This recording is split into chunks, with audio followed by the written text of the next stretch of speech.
Okay, I'm showing all 9 advisory board members, and I think the staff and the registered guests, everyone who is signed up, looks like has been able to join us. Bart, should we go ahead and start? Is it now a good time to read the opening intro? Yep, go ahead. I think so. I bring this meeting to order. Okay.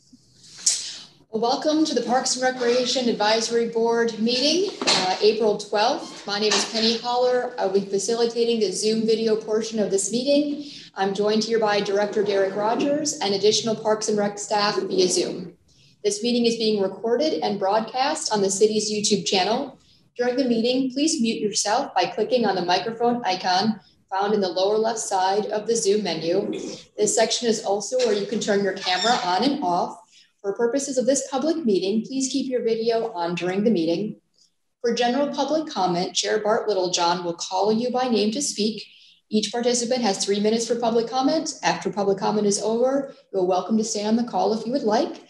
Similar rules apply for comments on agenda items, limited to 3 minutes, and then board members will continue their discussion afterwards. As a reminder, please state your name and your title each time you speak. And if a vote is necessary, the chair will capture votes from each advisory board member separately by roll call vote. And with that, I would like to turn the meeting over to Chair Bart Littlejohn. All right. Hello, everybody. Thanks for coming. Right now, I'd just like to do a quick roll call, see who we have with us. Starting off, Jackie Becker. If you would just say here. Jackie here. Becker. Okay. Here. John Blazik. Here. Brendan Downey. Here. Marilyn Hall. Here. John Nalbandian. Here. Amber Nickel. Here. Pat Phillips. Here. Val Renault. Here. And me. Here. All right. We got a full boat. Okay. And to start us off with, I would like to bring us to item B, which are the minutes from our previous meeting on March 8th. If you haven't had a chance to go ahead and review those minutes, if you could do so now, that would be great.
If everything's looking okay, I'd entertain a motion to go ahead and approve them.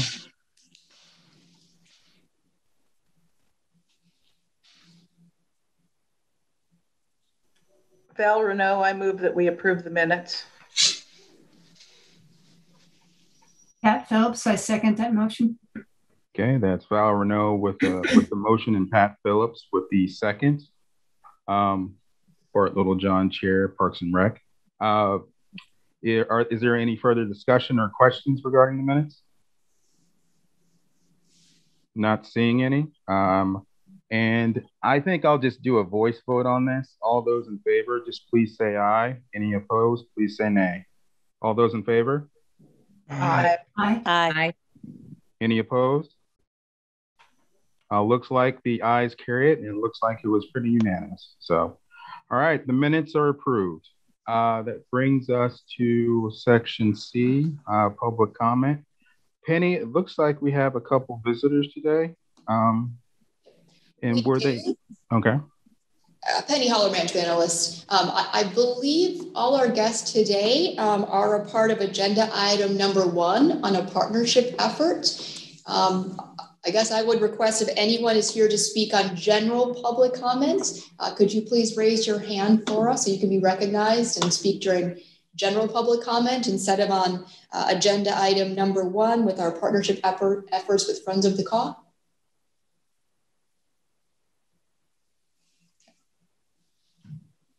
So I don't see anyone who has joined for general public comment. Okay, all right. And with that, I forgot, are we gonna go ahead and present and then have public comment, or do we want public comment first on the item? Certainly up to the board. I know for this item, we have introductions and a presentation. And then usually that would probably be the best time to open it up to members of the public to comment on that item. All right, that sounds good. Bart Littlejohn, Chair, Parks and Rec. If I would go ahead and hand it over to you guys for the presentation, and then to our visitors out there and guests, we'll go ahead and have public comment right after that.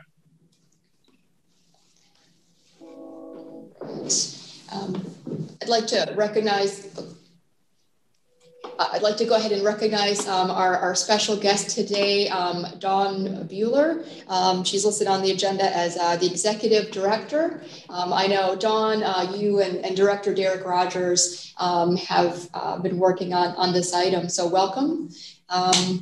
Let me know if you are prepared to screen share for your presentation, or if that's something that I can do from this end.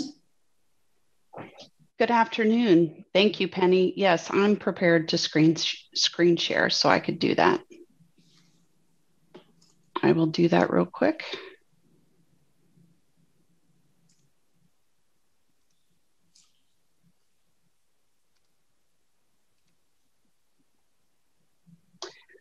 Hello, everyone. Thank you for having us this afternoon. I'm joined by the program manager for Friends of the Caw. Her name's Kim Bellamere, if you see her on the screen, and also David Sane, representing Sane Works.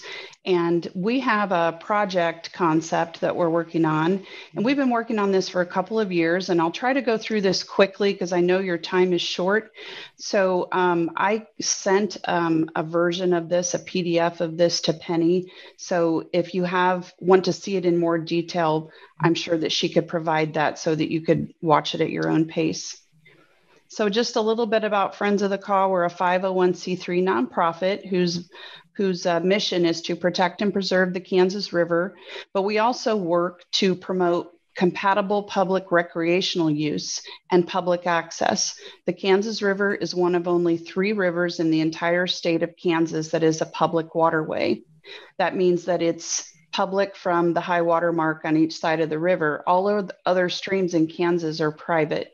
So the Kansas River is public land. It's not any different than a park that's a public park. So we use it as one of our great public land places to enjoy. So today we're going to talk to you about a project we're calling the Kansas River to Community Connection Project. And I'm going to go over quickly our goals, benefits, partners, costs, and then the project timeline. And what we're asking for today is for Lawrence Park and Recreation to be a partner on this project.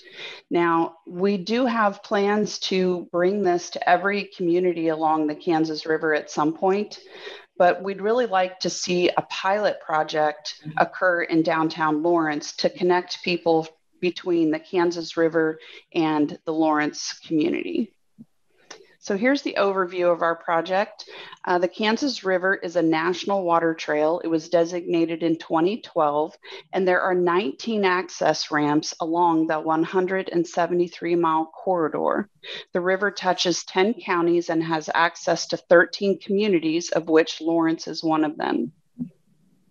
We are looking to put a kayak and canoe access ramp and a kayak and canoe storage locker with bike security at Burcham Park in Lawrence, Kansas. This is the Kansas River access map. Just to orient you, the river starts in Junction City, flows 173 miles to Kansas City. Along the way, there are 19 ramps. There are 2 right now in Lawrence, one in Riverfront Park, which is above Bowersock Dam and located in North Lawrence. The second ramp is at 8th Street. We call it the 8th Street ramp, but it's on the downside of Bowersock, and it's also in North Lawrence. So we're looking for something that comes on the south side, a south side exit that can allow people to come into the downtown area. This is just a map that David Sane with Sane Works put together for us to show us where Bircham Park is. You can see the Kansas Rowing Boathouse, the KU Boathouse, and we're looking at an area that we think might be a good place, and this is based upon meetings with the Parks and Rec staff and with everyone on the team of putting in a public kayak canoe launch ramp and a locker right upstream of the KU Boathouse. This is a concept drawing. And if you have questions about the storage locker, David Sane, who's a local architect and a professor at KU, he's on the line here with us today and can answer your questions. But the kayak storage locker and a canoe locker, it's meant to hold 6 units. There are 6 doors. It'll have a slide rollout on it so that you can place your canoe or your kayak and all its contents, everything, into the kayak storage locker. And then you put your own lock on it. And so the way that we envision this is that people coming down the Kansas River, and we'll talk about in a minute the water trail, but they'll come down the Kansas River, stop in Lawrence, put their gear into the kayak storage locker, and then walk or rent a bike and go into downtown and have dinner, maybe even stay the night in a hotel, but have a night to get off the river. This is the idea of what we call bike security, but it's on the back end of this system would allow a bike to be stored underneath the kayak storage locker.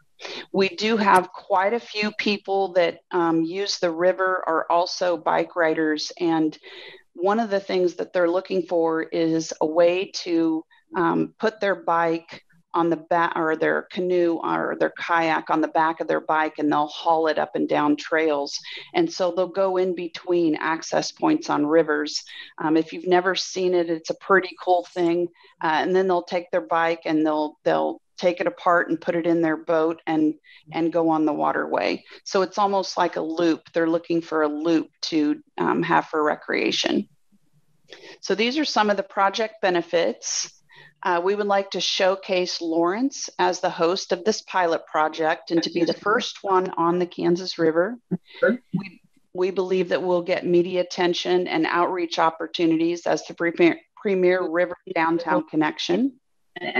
We'll also increase tourism opportunities for those using the Kansas River Water Trail and bring people into Lawrence as a destination for river use, a connection to the Lawrence Loop and the park systems with the bike feature, and a connection to the greater vision of the riverfront design. We know that there's plans in the works for some features below Bowersock and also the connection to the Lawrence Loop and the ability for the connection between the bike trails and the river. These are just some quick numbers. And again, I encourage you to get the PowerPoint from Penny so that you can see it in more detail. But Kansas Department of Wildlife, Parks and Tourism did a boat ramp analysis in July to September of 2018. There were 160 people that were using Rising Sun boat ramp. That's the boat ramp in Lecompton. That's the one that a lot of people would put in at to come to Lawrence. We see a lot of folks using that section of the river so that they'll end in Lawrence. So we wanted to show you that there's quite a bit of usage on the river at these different locations. And these were just the locations that Wildlife and Parks used to do their boat ramp analysis. This I also thought was interesting. This is the type of vessel that was used, the type of watercraft, kayaks, canoes, boats, and paddle boards.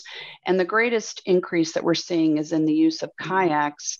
And the reason that DeSoto is so high is because it's a 5-mile section. It's a shorter section that people can get on to the Kansas River. So if we put an exit point and a kayak storage locker in downtown Lawrence, we know that we're going to see an increase from the Lawrence riverfront down to Bircham Park, because it'll be a short 2-mile section. There's only one other 2-mile section, and it's in Manhattan. So I wanted to give you some numbers about things that are happening in terms of kayaking and rivers. There's the Little Apple Paddle in Manhattan. They have had an event there for the last, it'll be 6 years this year. They had 99 people the first year. The last event was 350 people in 2018. 2019 was a flood year. 2020 was COVID. So we're hoping that 2021 will be back to having people at this event, but they had to cut it off. They ended up having like 100 people on the wait list. So we know that there's a huge interest in these events on the river. Friends of the Caw in 2020, we had a 40% increase in our membership, the highest ever in the history of Friends of the Caw. Our beginner events sell out within 48 hours. We post something and people have signed up and completely sold it out.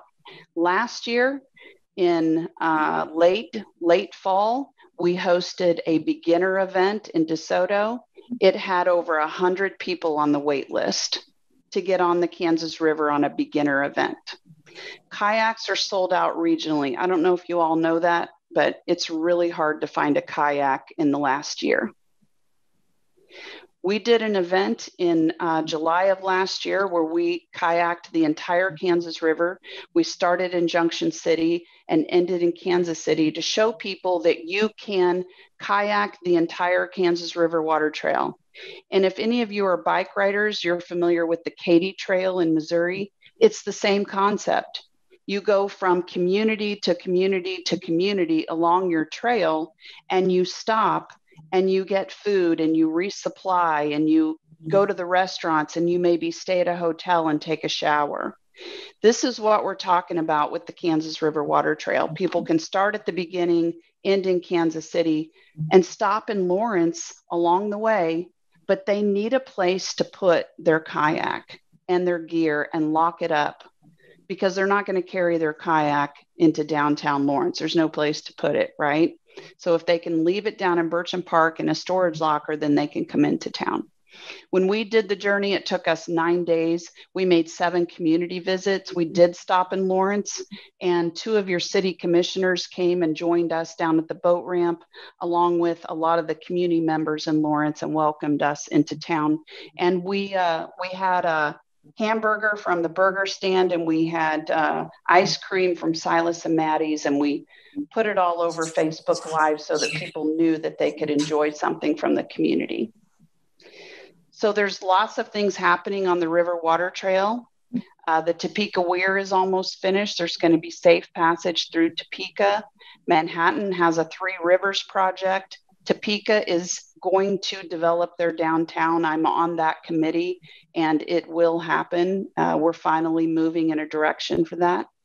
And then there's other cities that want to incorporate the kayak storage lockers as well. So we have lots of activity happening up and down the river.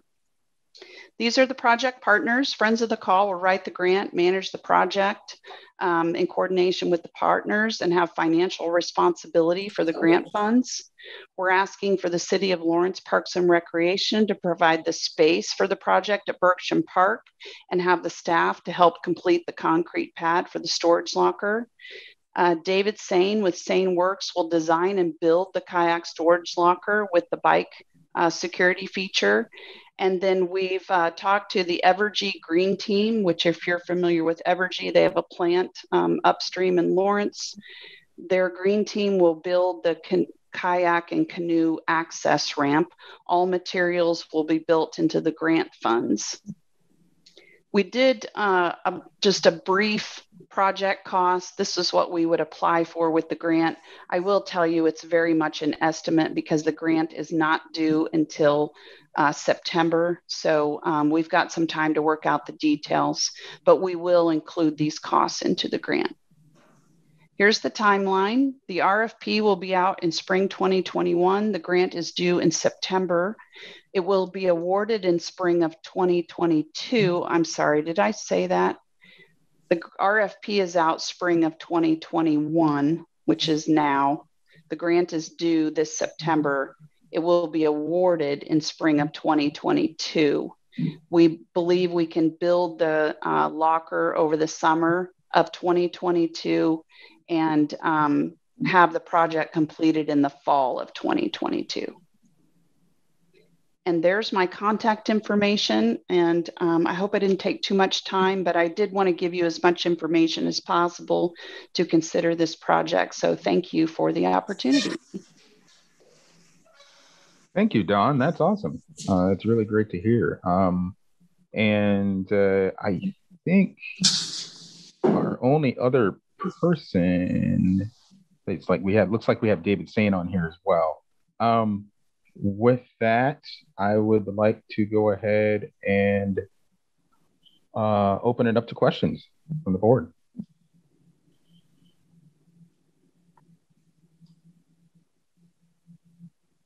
I have a question. Marilyn Hull, advisory board member.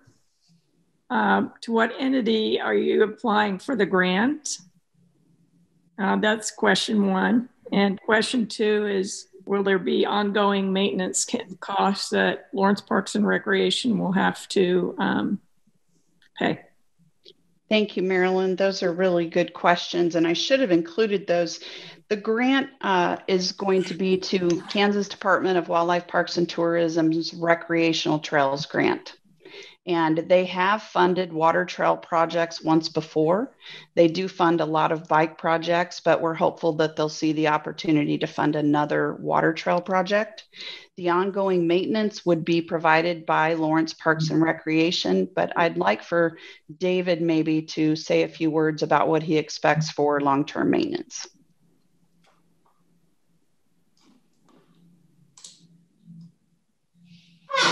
Oh, you hear me now? Yeah, I had problems with my internet. I've been doing 2 Zoom classes all semester. For some reason today, Midco let me down. So I'm on my phone. The long-term maintenance for this should be extremely minimal because it'll all be welded steel, the entire structure, and then it'll all be hot dip galvanized, which is a very low maintenance finish that will last for decades.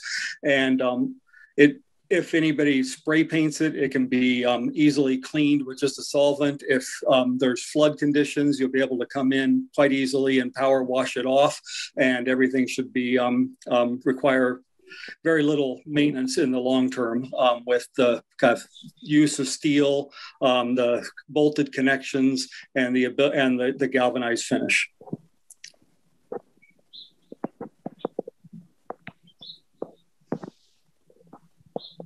This is Kat Phillips, board member. David, one other question, because I was thinking of that flood area. Is that going to be also bolted down into the concrete? Yes. Yeah, it'll be bolted down to the concrete, and the sides of it are basically function like a bridge truss. So the whole thing should be able to withstand even if a tree comes up and hits it. But yeah, it'll be bolted to to concrete foundations, and it'll be the cage-like structure of it will just let water flow straight through. And then by lifting it about 4 feet, it's going to be about 30. Across Robinson Park here on Mass Street. An alternate route would probably be down, Indiana, then you kind of loop around. So just throwing it. Kind of 3 different ways to get there. So we need to be sure that we include those. Thank you. Jackie Becker, Vice Chair, to kind of tag on to that, with the placement of where you put the ramp, you said there'd be bike parking there. Can we look to make sure that it's where the bike path is, especially if there's going to be a couple of routes? So when they park their kayak, they can see clearly that the bike path or where the bike might be can get them to either the trail that is, you know, parallel to the river or the one that might have to go through the neighborhood if there's flooding. Thank you, Jackie. We'll be sure and include that in the discussions with Derek Rogers and Mark Heckler. Thank you. Amber Nickel, advisory board member. I'm curious, I would assume it's because it's the safest place to put the ramp, but is that location because it's safe? It is a little remote and it's a little out of sight. So I'm just curious if that was just the best location. Well, I think there were a couple of reasons, and Mark is on the phone, and he had an interest in having it in that part as well. I will tell you that from Friends of the Cause perspective, we wanted it to be far enough back that people, when they get back on the river, and you know this, Amber, as a river user, the portage on the north side is closer to the dam. So we need to be back far enough that we can get over across the river, get to the north portage to get around Bowersock to keep going on the trail. But Mark, would you like to talk about your thoughts on that as well? Sure. Mark Hecker, Assistant Director of Parks and Rec. Basically, my thought is looking at it from the river. If you're out on the river, you have a kind of pretty serious bend of the river right there. And if you're coming down, even from the boat ramp up north, that makes a pretty easy spot to land because you can see it. If you get further down more by the trail in Bircham, there's a pretty good chance you could just go right past it if you didn't know it was coming up. So most of what I was thinking was visibility from the river, that you want to be able to see it. And, yeah, it's not exactly ideal from on land where we'd like to have it, but I think it's best for where you can land kayaks. And I'm also thinking if we have more of a local use of kayaks, that might be a better place to put in if you just wanted to paddle around kind of out front of the boathouse and come back. And again, staying away from the dam. The recreational user who may not be an experienced kayaker could just kind of paddle around in that little stiller water there. Yeah, I would agree with Mark that there's a little bit of an eddy there. If you remember, Amber, right before we get to the dock at KU, there's a little eddy. And the thought is that maybe by directing people to that spot, they don't get into the area that gets them closer to the dam. I think we thought it was more of a safety issue.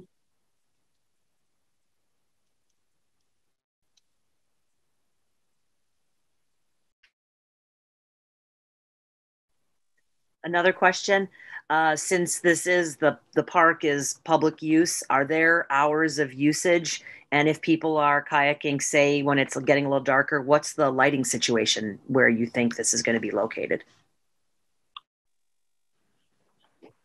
Well, that's a good question, Jackie. We hadn't really talked about lighting, but we probably should, because you're right. I mean, there are times, especially in the summer, where people are going to be coming in at dusk. So Mark, maybe we can add that to our discussion list.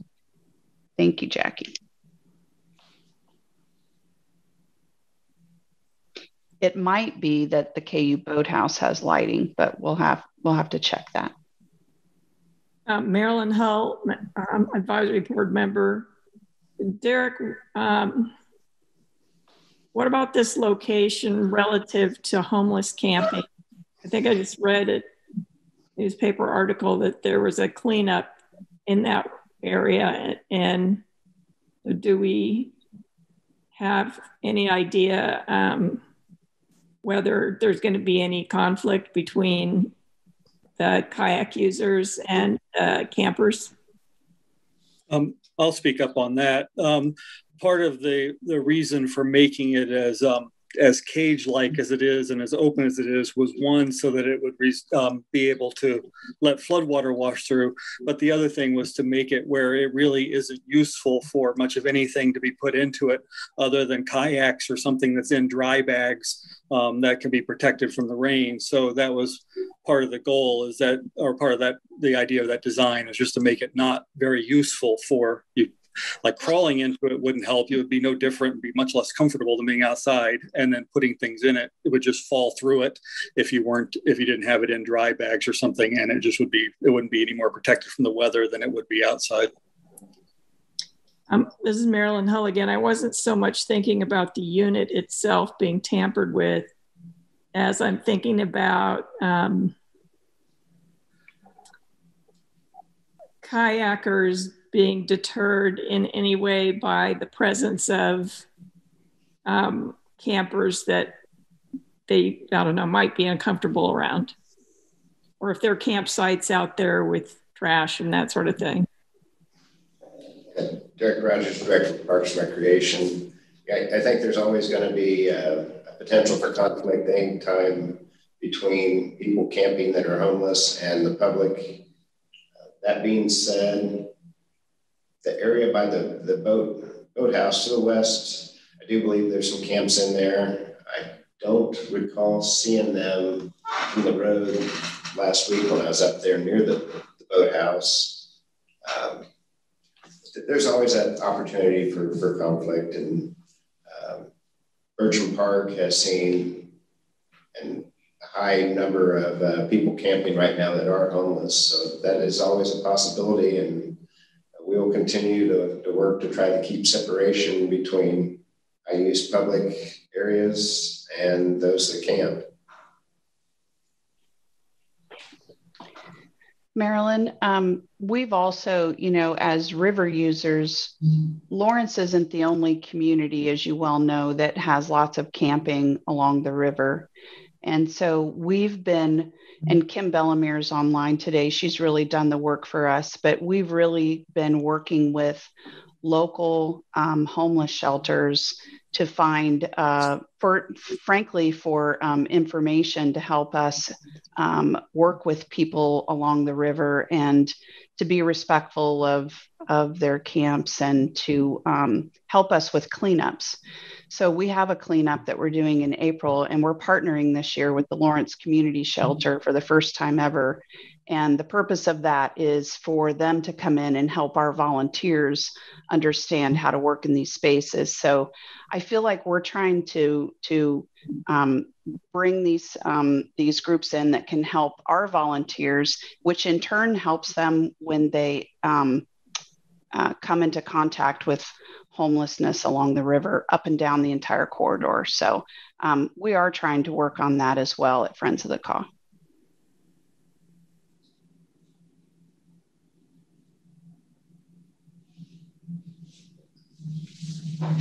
Would there be any further questions for Dawn or David from the board? Amber Nickel, board member. I just have a quick question. Will there be locks on the locker, or do people need to provide their own? It is designed so that people bring their own. That way, I think, David, would you like to talk about the locking? I'll let him talk about it. Yeah, we talked about this quite a bit and decided probably the most effective way would be to promote the fact that you bring your lock with you when you're paddling, and you'll be able to lock it when you use it. And that kind of goes back to what I was talking about earlier of just trying to make it where it's not very useful for anything but putting a kayak and things in dry bags and stuff in. That should discourage people from using it otherwise. And then as you paddle, you'll bring your lock with you. Yeah, you'll lock your stuff up and then unlock it and take your lock with you. And that seemed more effective than any of the other kind of quite quickly became complicated ways of trying to deal with this. And then one of the things of the many about maintenance and other things we thought about is trying to make the hinges and everything on these doors extremely hardy, because knowing that people will be able to open them and climb on them or something like that, they'll be able to withstand that.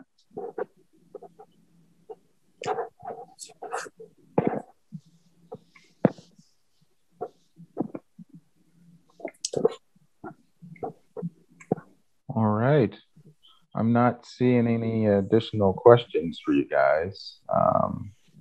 And thank you for bringing this to us and letting us know about it. This is awesome. I think it'll be a great boon to the city. And it looks like you guys have done some great work with the Parks and Rec staff to go ahead and develop this plan. So definitely go ahead and keep us in the loop. And we would love to know more about it as soon as it's able to come closer to being able to get off the ground.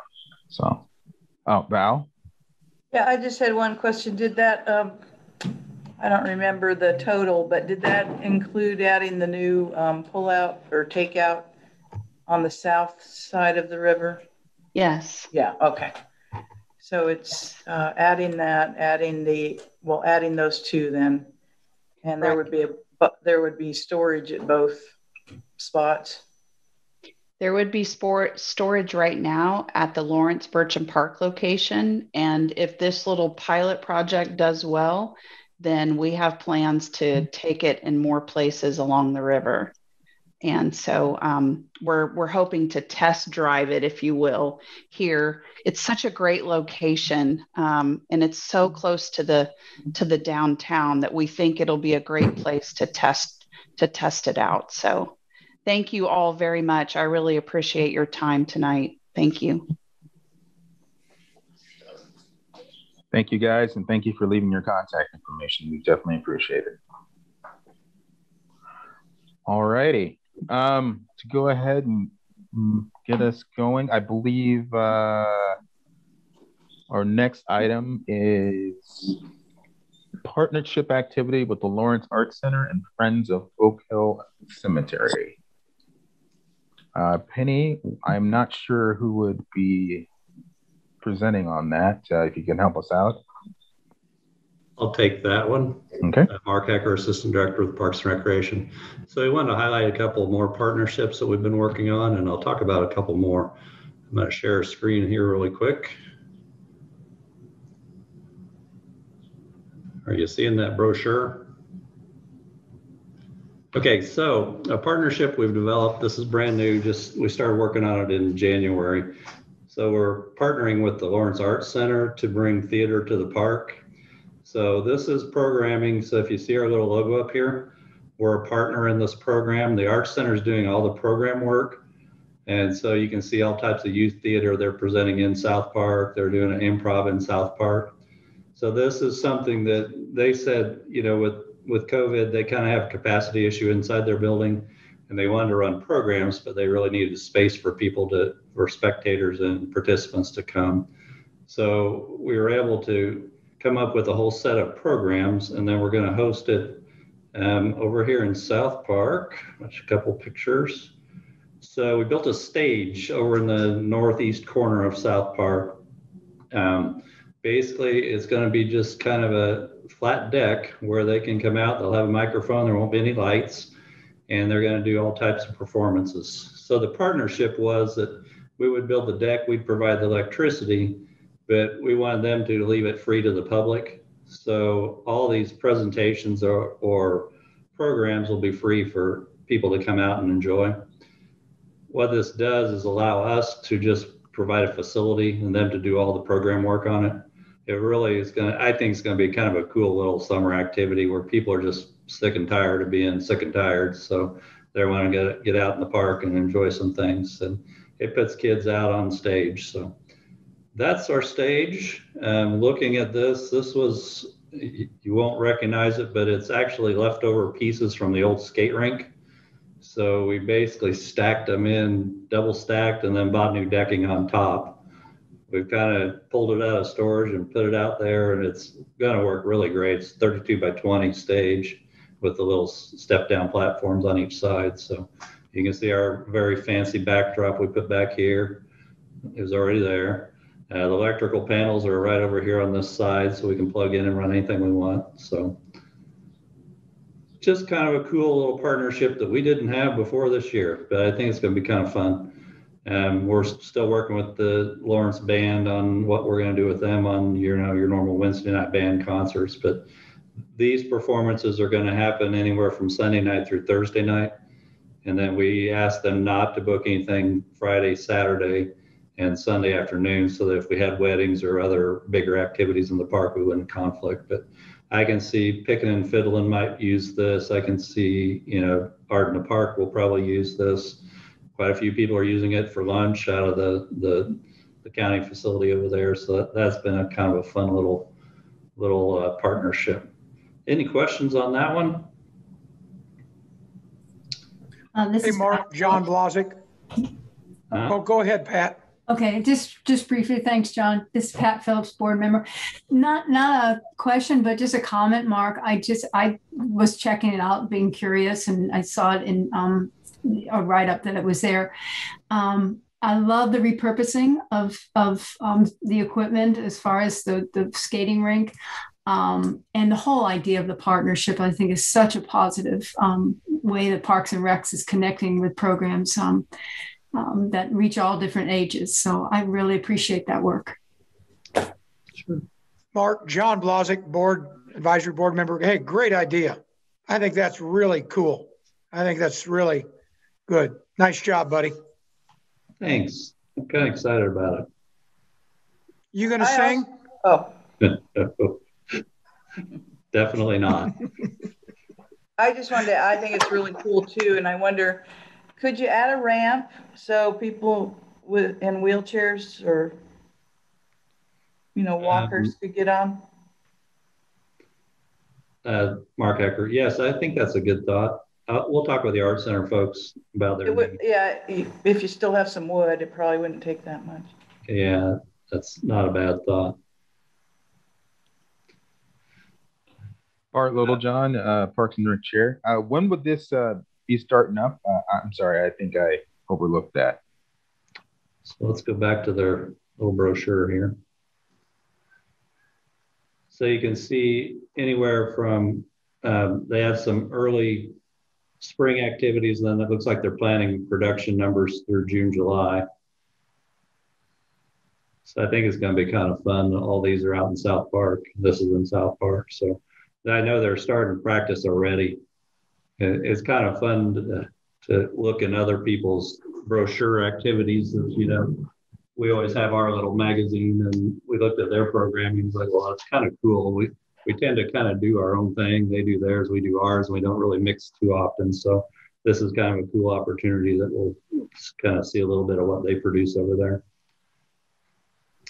Another partnership I was going to touch on, there's actually a couple more. Friends of Oak Hill, that's a partnership group. They're going to go apply for a grant for restoration of historic markers in Oak Hill Cemetery. And they've already put the grant together and they've submitted it. So if they're successful in that, that'll be the first time where we've kind of used a little bit of a private group to finesse the historical preservation. So they're targeting markers that are 100 plus years old that really don't have anybody hanging around to help preserve them. So we'll work with them as they get that put together. A couple of others partnerships. We're working with the Lawrence Skateboard Association. So there's a half pipe over there that needs to be taken out. And so we worked with them to come up with a kind of a schematic plan. Then we sent an RFP out to see what we can do with some skateboard designers to do a little improvement to that park. So if we take out a feature, we want to put something back. So they've been kind of an interesting group to work with because they have a little different angle on things than our staff do. So that's good fun. And then another good fun thing this is going to be future. So I'm cutting in on the ground floor here. I'm working with the Sertoma Club. They're talking about doing a drive-through lighting event. So this would be out at the YSC complex. So if you've been to Topeka or Kansas City, there's a number of parks where you can pay an admission, you drive through, they have holiday lights. So this would happen from roughly Thanksgiving through end of the year. They're kind of excited about it. So we're kind of working with them to do a MOU to figure out who does what, who pays for electric, who pays for what. So that'll be coming in next month, but it's going to be kind of a cool event if we can pull it off. So those are the recent partnerships we're working on this week. Amber Nickel, board member. Mark, I do have one question about the stage, because I would imagine that word's going to get out that there's a stage and electricity. So how will it be addressed if some band just wants to do something? Is it potentially be reserved? Is it potential for just anybody to hop on? How does that work? Mark Eckert, Parks and Rec. Wouldn't that be terrible if we just had people performing over there all the time? Doggone it. We're going to set it up as a event So you can basically reserve it. So if there's somebody that wants to reserve it, and there's times when it's not in that agreement with the Arts Center, they can reserve it for a band or whatever else we'd like to do. I would guess some of the special events that are held in South Park will want to use it just as a presentation stage too. Jackie Becker, Vice Chair, will there be a noise decibel limit for, let's say, said band who might want to be out there? Mark Hecker, Parks and Rec, yes. So when we talked with the Arts Center originally, we talked about, do we want lights? Do we want to do anything? And they said, no, we want to shut this down when it gets dark. So I think that will address neighborhood concerns. And I think we could be pretty sensitive to keeping the speaker levels down. And, as long as we aren't getting into that 10 o'clock, 10:30 at night, I think we'll probably be okay with the neighbors.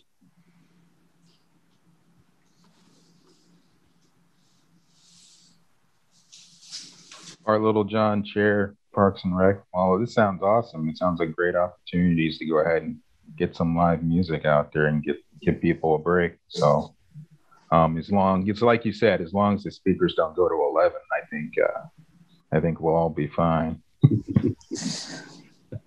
But also, I was thinking about what you were saying about the drive-through park, and it made me think of, also the before times, when we could actually do things.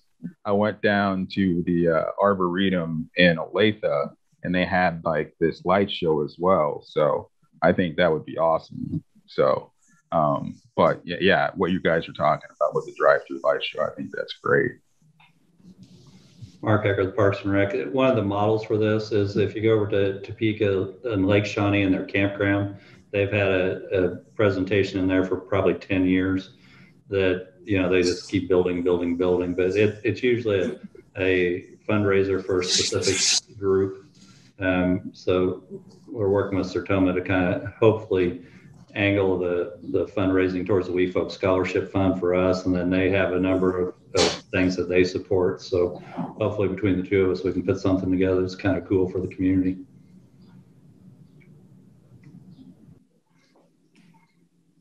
All right, y'all, do we have any additional comments for Mark on this?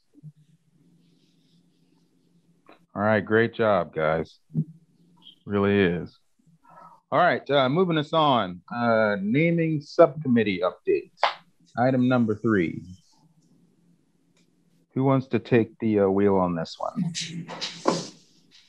Brendan, you want to do it or you want me to?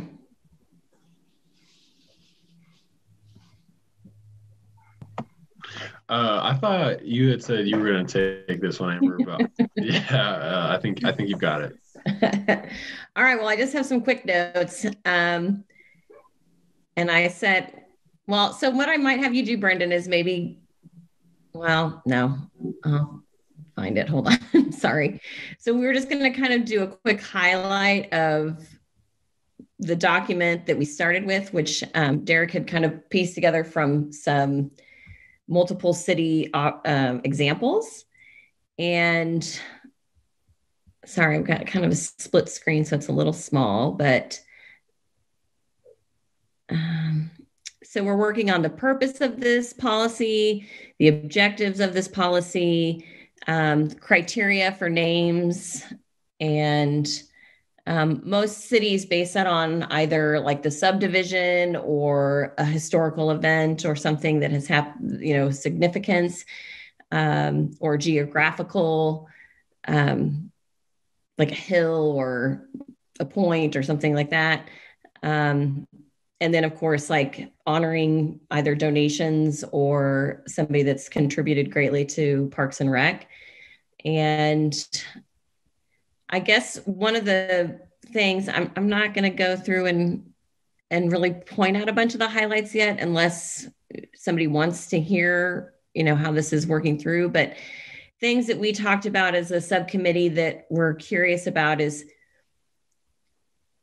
do we tend as a board to want this to be a highly detailed and specific document? Do we tend to appreciate things that are a little more vague and open to interpretation? I've never written a policy like this before. And and each city example that we've seen has been pretty different. So I'm just curious your thoughts on, how much wiggle room or specific we want to get. Also, a question was, does this process and policy need to be implemented for all naming events? So if we are going to name a fountain or a bench or an item within a park, do we want to make sure that this policy is put into place and that the formality that asking for community involvement and engagement is always utilized, or if it's just on these bigger projects? There are things to take into consideration around donations and sponsorships. So that's kind of where we're working now. What else? And then lastly, we're curious as a committee too, if, reviewing all of the current names of parks and things like that, are we curious or interested in retroactively trying to balance any community representation, or do we just want to move forward knowing that there's a slight imbalance of representation of the community and that's a focus that we, highlight in the policy? Or, what are your thoughts on that? And then if there's any other things that you would like us to take into consideration before we really start finalizing this draft. And we've set ourselves with a hopeful more final draft by the May meeting. That's our deadline. Go ahead, John. Thank you. This is John Nalbandian. I am a new member of the subcommittee. And I looked at the documents that we received. And, oh wait, Roger, is it? No, this is the naming committee. You're thinking of the sponsorship committee, which we'll be presenting, I think, at a future meeting. Oh, so they all kind of, they are interrelated. Yeah. Trust me, we discussed many things on sponsorship within the meeting too. Yeah, I think regardless of what committee looks at it, that what we need to entertain is kind of like what it would cost to get your name on a plaque, like the names we have on the council member names or commissioner names we have on buildings. What would it cost for some group to just want their name, put some money in for like one of the picnic areas. I don't know why we couldn't do that. I think person wouldn't contribute a lot of money, but they'd get a name. It wouldn't be real prominent, but anyway, that's just the thought. This is Val Renault, member. I'm on the committee with John about sponsorships. So it does seem like at some point, pretty soon maybe, we would have to start working together to some extent, just because that does go into the naming. Like we're looking at a splash pad, we're trying to think, well, could some of those be named, and we could get some funds in advance. So just saying, I guess, that we're gonna be coordinating, I suppose. Yeah, this is Bart Littlejohn, Chair, Parks and Rec. That was going to pretty much echo my point that it might behoove us to go ahead and, if not model it after what we're doing for sponsorship with the tiers and whatnot and how it's outlined, that, just to at least some collaboration between the two subcommittees to see exactly how we want to go ahead and proceed. And Amber, to go ahead and address your earlier question, like your first one, in terms of details, I think at this point, since we're just starting off, I think we just need plot points, and then we can kind of fill it out afterwards, just something to work from. So I think just getting something on paper or just getting something in front of us would probably be the best at this point. And to address, your latter question about, retroactively, looking at names, I'm not quite sure, because once you get on that path, it's personally speaking, it's there's a lot of discussion that needs to be had, within all factors, and it's absolutely necessary. And that'll probably be a greater discussion that we'll go ahead and need to have about that. Yeah, I want to point out some of the thoughts that have arisen just from looking at all these different cities' policies that I think are interesting. There are some cities that don't allow any living person to be, used as a namesake. And I think one even lists that they need to be deceased for at least 3 years. I mean, it's just so interesting, the level of specificity. Sorry, it's a hard word. But I thought that was interesting. And then also, we did discuss as a committee the idea of the cost associated and naming parks and large entities and facilities, just the cost associated with renaming things. And also it's just highly, and most of those city policies say it's, highly encouraged not to, or discouraged to change names for things. So I think that it gets a little tricky with naming things after people specifically. And it's almost kind of looks like something that might want to be avoided. So I think if you're, when we talk about bringing these two subcommittees together, almost like a sponsorship panel is a better way to honor people. Just a thought. So, Roger, was there anything that I'm missing? This is John Nalbandian again. The sponsorship subcommittee asked me to reach out to the chamber, which I did. The Bonnie Lowe and Hugh Carter have both expressed an interest in meeting with us and talking about this whole idea of naming rights and partnerships. And we thought we could learn something from how the business community looks at this. And so that conversation is it's not scheduled, but they invited us to meet with them. And so we could learn from each other.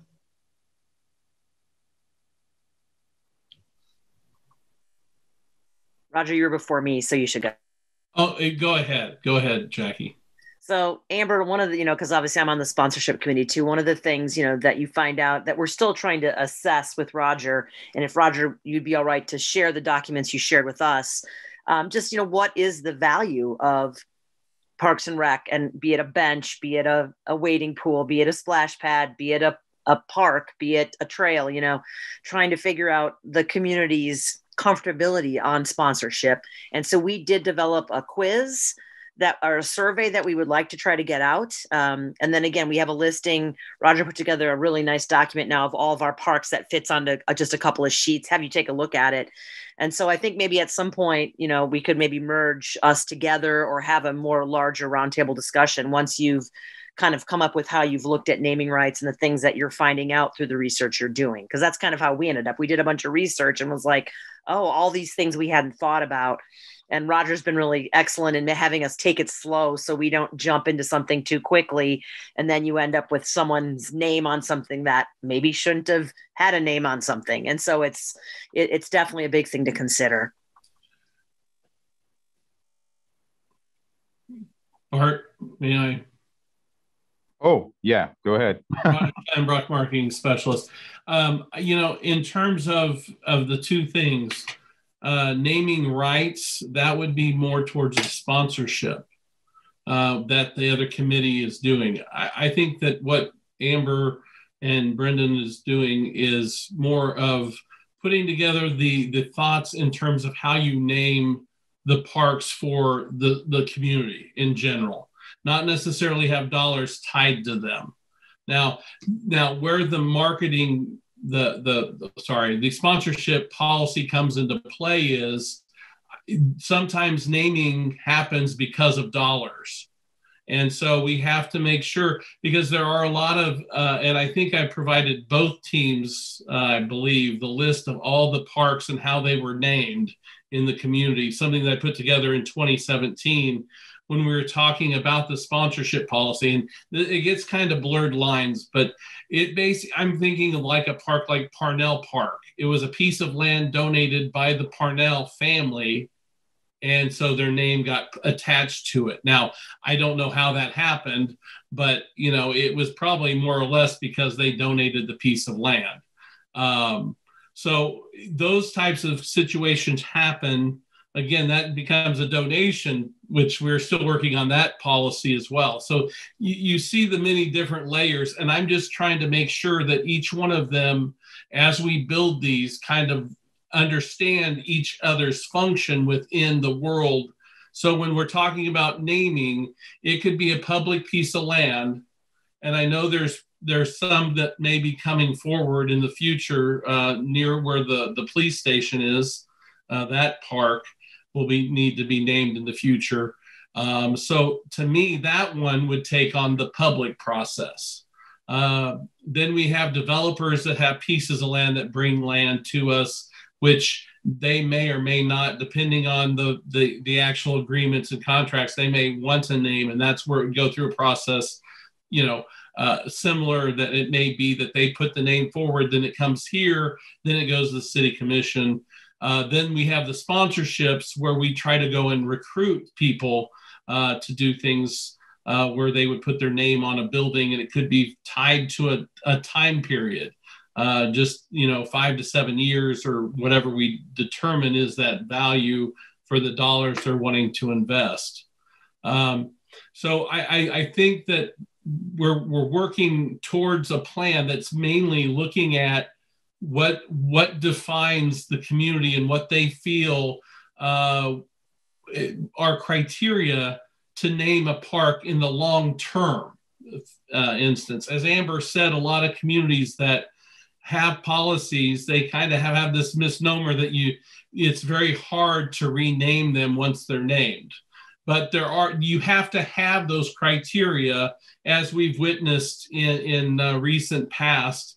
And I'm thinking of in especially a college in particular that had something happen, and they removed statues and other things honoring people. So it becomes kind of, I don't want it to have some immediate thing that we have to do, but it's some thoughtful thoughts that Amber wanted to put forward to the group, just to kind of get their sense on if it's something that you would want to go back and maybe look at renaming things, or is it something that you think, okay, these things are named, let's keep them that way, unless there is something that comes up that we would rename them. And then just also, keeping in mind the balance that may need to happen in the future as we have new items come forward to us to be named. And then the sub features, as she mentioned, in a park, the shelters and those types of things, a lot of times we can do sponsorships with those, but they're not as prominent as a name on a park. Or, we can always have presenting. That's more of a sponsorship side of things, where we have, I'm Acme ABC presenting South Park. I'm not saying that would happen, but you could have some kind of company name on a park or a facility, whereas they're paying just to have their name. And then we'd have to basically have in the contract that we would make up with these people, we would have to do said things, like every time that we would produce a news release or some other material related to that park, we would have to have that name on there. And anytime we talked in public, we would have to say Acme presented, so it becomes a little bit tricky from the internal side of things when you're starting to do sponsorships, to make sure you're adhering to all the policies that you have within the contract. So to me, this is more of just naming at this point, trying to look at the mores of our community, trying to figure out exactly what those are and how we want to really go forward and selecting names for the future of our parks.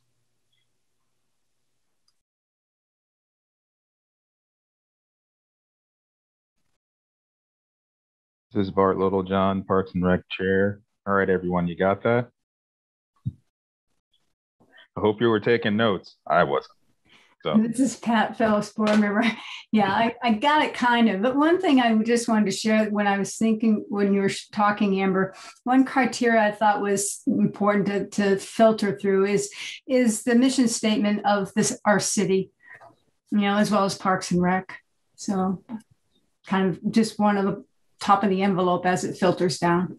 Yeah, Pat, when you sent those comments over, that was really helpful. And they are noted in the Google Doc that we're working through. So I agree with you that that's a very important piece to take into consideration.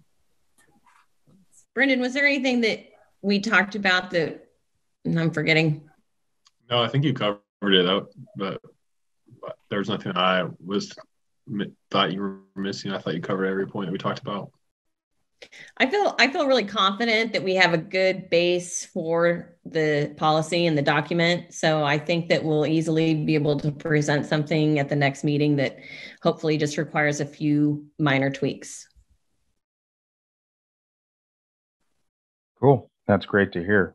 But yeah, I think it sounds like you guys are on the right path, and it sounds like some collaboration with the sponsorship committee is probably in the future as well. So,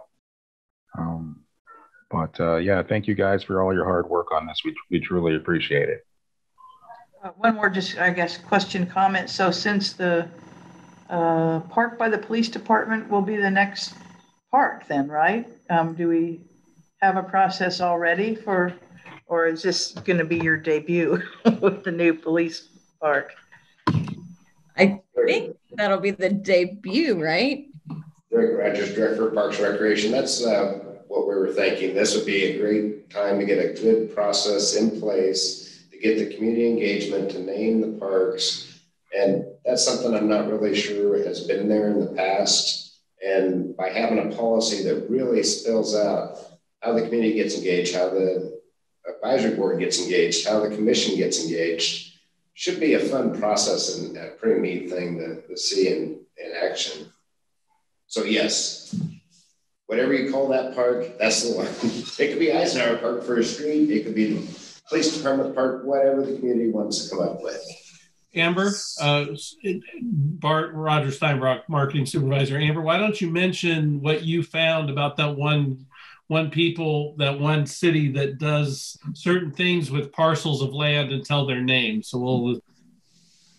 Yeah, one thing that we found in some of the other city policies that I thought was really great was they mentioned that oftentimes before a park is officially named, there's a nickname for it, right? Train park, whatever. And those nicknames tend to stick even after the official name is made. And so they recommend just using numbers instead of a nickname, right? So it's Park 11, Park 12, Park 13, so that people don't get tempted to call parks by the wrong name before they're official. Is that that's what you're talking about, Roger, right? Because it's going to be called Cop Park if we're not careful. That's a great point, Amber. Yeah, we probably should be conscious of that. Does anybody else have any further questions or comments for Amber and Brendan and Roger? All right, not seeing any. Okay, thank you guys again for all your hard work on it, and we look forward to your guys' presentation there. All right, looks like our next item is concerns and items of interest of the board. And actually, I would like to go ahead and start us off on this one. I don't know if you guys have seen, but there are quite a few people camping. So I guess an item interest of mine would be the houselessness issue and just the relation of how Parks and Rec interacts with that. And Derek Rogers, Director of Parks and Recreation. Tomorrow night, the City Commission meeting, it's a work session, and Brandon McGuire will be leading a discussion on homelessness and interaction. And I know probably speaking for our department, legal will have a piece, Brandon will have a piece. I'm assuming law enforcement will also have a piece, possibly fire department and other departments. So it's, the bigger picture is the interactions, and from my perspective, it's how we started. I would say COVID is probably a good time to go back to in the history. We didn't have that many people out in our parks. We maybe didn't have as many people camping in our parks, but we did have, my perception was we had more people in more parks, various parks, but in lower numbers. So they could have been sleeping in South Park or sleeping in a gazebo or in a shelter. And then as the activity, the public came more out of the doors and had more recreation in our parks, the higher usage in our parks tends to change the interactions of those that are camping in our parks. So they tend to go a little more remote. So if you have a lot of activity in a park, usually that reduces some of the activity of the camping because they want to be away from that. Now we're to the point where we have I would say a higher concentration of people camping. We still have them in a lot of locations around Lawrence, whether it be a park, city property, or private property. But there may be a higher number. There might be 5, 6, 7 tents together in one area, whereas before it might have been 1 or 2 tents. So you notice that we had the higher usage of campers initially in Watson Park, Constant Park, and the open space. And between interactions with Bert Nash and community residents in the neighborhood, discussions with fire, law enforcement, other city services, the high use open space park areas and areas near schools and playgrounds are going to see a higher level of compliance with, you can't camp in a park unless you have a written permit by Parks and Recreation. And right now we have none of those permits. We did have one for Woody Park for up to 180 days. And so we encourage the folks through education and communication between Bert Nash and our staff that they needed to move out of Watson Park. It's still not in compliance to camp in any city park, but if you're in more of a secluded area or wooded area, you may or may not have interactions with Parks and Rec and city staff in those areas. Again, sometimes it's real cut and dry. It's a safety or infrastructure issue. So for example, you're camping underneath the Vermont Street Bridge and you have a fire. There's a potential to damage infrastructure. There's times that somebody may be camping in a cul-de-sac or in a street. There's also potential for a danger, safety for the individual that's doing the camping. So we've been trying to decrease interactions between community users of a park or an open space or trails and those that are camping in our parks. And so there's a lot of communication to include with Bert Nash and with the homeless. I would say the interactions for the most part have been very civil and polite. When we ask campers to move, we give them 24 hours notice. Some of the campers are really good about picking up around their area. Others are not so good. We partner with areas or groups. The River Keepers, Friends of the Call, they're cleaning up behind the Santa Fe Depot April 24th. Anybody, first of all, a volunteer group that wants help pick up in our parks, we're willing to co-sponsor and help them out. They want trash bags, they want a dumpster, and they got a group together, we'll help them. The North Lawrence group worked on Sunday to clean up along north side of the river up towards Riverfront, and they cleaned up around behind Sanders Shaw city property. So it's trying to keep a balance. the CDC direction was to minimize moving groups that are camping. The other piece of that equation is if there's not space available at your community shelter, you cannot criminalize homelessness. So we're trying to be very respectful of that. For the most part, it's Bert Nash and our staff that are communicating with folks that are camping. But in a nutshell, a lot of the things I'm going to talk about tomorrow. Yeah, Penny Holler, management analyst. So that work session, I did send that out to the board via email. It starts at 5 o'clock. It's not the normal city commission time. You can also view that on YouTube, just like others might be viewing this tonight.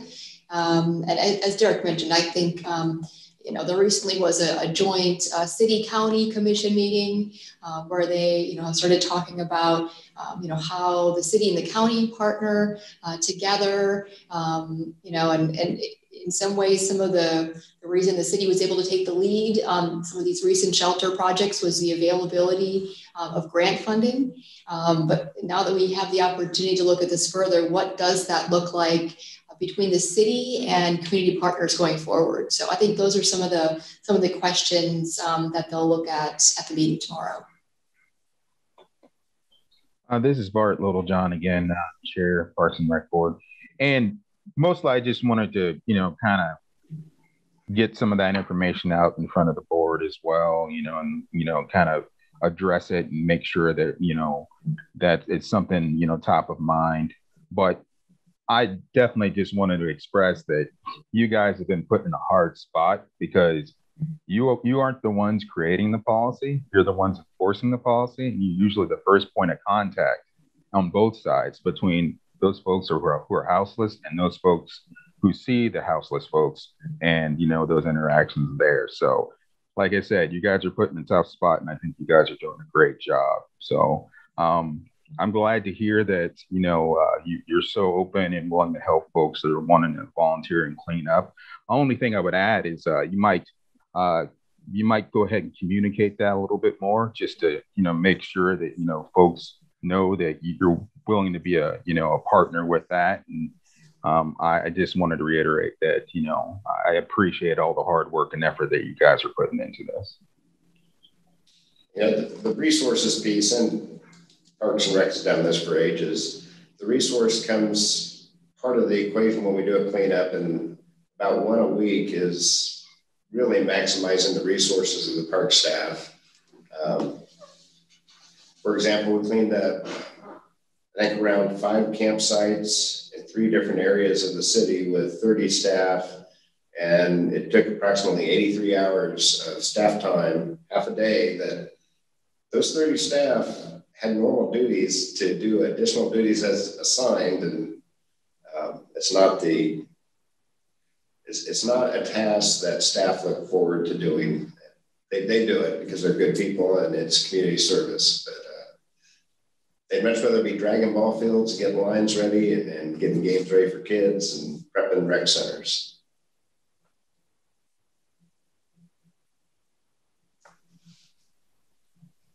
This is Val Renault, board member. I just had a question about the Woody Park infrastructure. Is that something that got packed away to be used again next year, or? It's Derek Rogers, Director of Parks Recreation. We saved everything. We have it set up. That will be a city commission or a city initiative at whatever the next project is, if there's a next project or when. But it's also available, a lot of that stuff, for emergency management, tornado strikes. What can we use that stuff for? So it's interesting to look at possibilities, and sometimes you may not think of that's your primary purpose. Some of that stuff could be used at the Saratoga YSC light show this winter.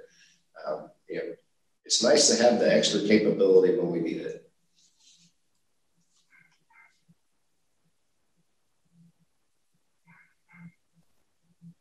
Were there any additional items of interest from the board?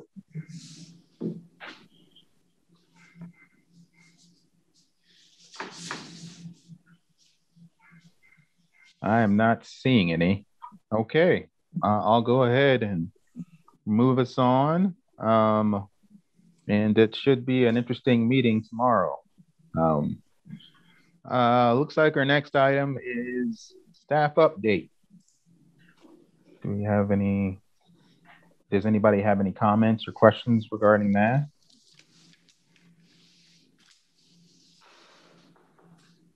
I think I see Mark reaching for his mute button now. Lee? This is Pat Phillips, board member. I appreciate the pictures, the photos that are taken for all the things that were addressed.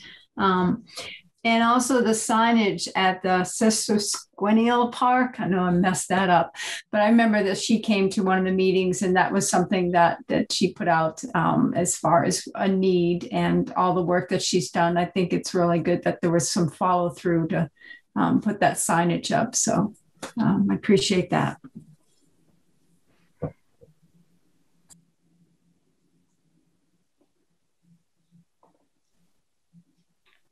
Okay, not seeing a lot. Thank you guys for sending that out. I truly appreciate it. And you get the high golf clap from Val, so that's high approval indeed. So, Well, and congratulations on the interns who got positions. That was nice.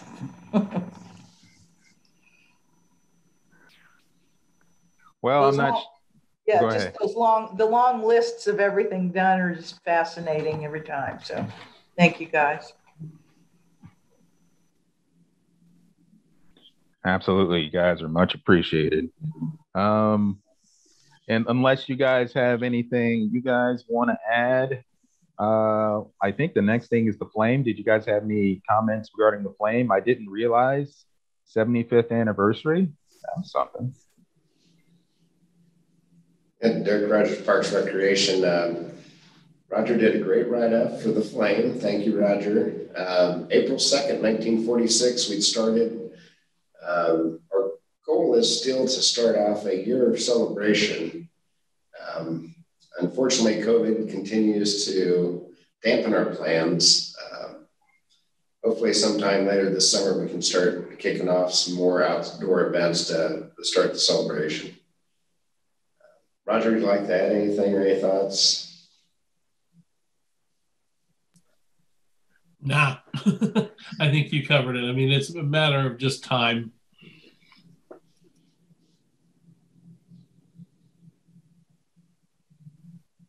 All right, Roger, the master of understatement. You got it. I'll go ahead and move us on. All right, next item. Calendar. Our next meeting is Monday, May 10th. Be there, be square. Thank you all for attending today. I truly appreciate it. And at this time, if nobody has anything else, I would entertain a motion to adjourn. This is Marilyn Hull, board member. I motion we adjourn. All right. Marilyn with the motion. Is there a second out there? Amber Nickel, board member. I'll make a second. All right, Amber with the second. Seeing as there is no discussion or questions about it, just a voice vote again. All those in favor, please say aye. Any opposed, please say nay. All those in favor, please say. Oh, John, I'm sorry. Aye. No. Okay. I was just saying yes. Okay. All right. All those in favor, please say aye. Aye. Or if you're John, hold your finger up. Any opposed? All right. Hearing none, I think we're all a little slap happy. So okay, I think it's time to call it a day. So bye everybody. All right, bye everyone. Take care. Thank you.